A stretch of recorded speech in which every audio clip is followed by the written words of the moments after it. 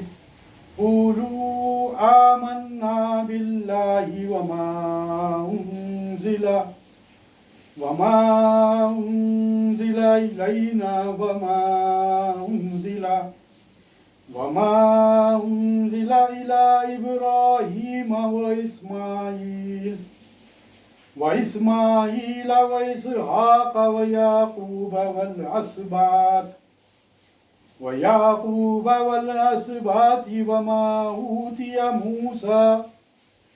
وما أوتي موسى وعيسى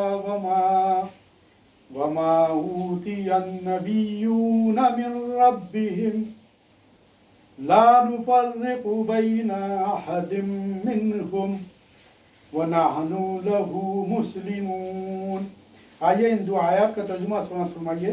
اور کہتے ہیں کہ ہو جاؤ یہودی یا نصرانی تو تم پالو گے راہ راست۔ کہہ دیجئے کہ ہرگز نہیں، بلکہ ہم نے اختیار کی راہ ابراہیم کی جو ایک ہی طرف کا تھا اور نہ تھا شرک کرنے والوں میں۔ تم کہہ دو کہ ہم ایمان لائے اللہ پر اور جو اترا ہم پر اور جو اترا ابراہیم پر اور اسماعیل پر اور اسحاق پر اور یعقوب پر اور اس کی اولاد پر، اور جو ملا موسیٰ کو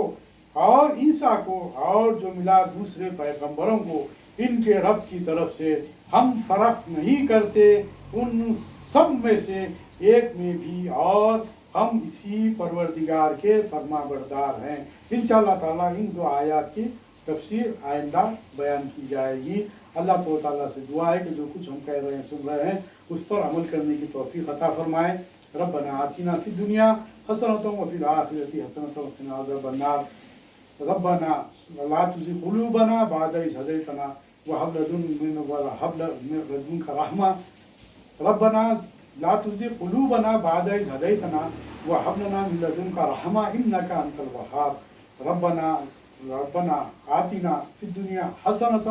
وفي الآخرة حسنة وقنا عذاب النار۔ سبحانك اللهم وبحمدك أشهد أن لا إله إلا أنت نستغفرك ونتوب إليك بفضل سبحان ربك رب العزة عما يصفون وسلام على المرسلين والحمد لله رب العالمين۔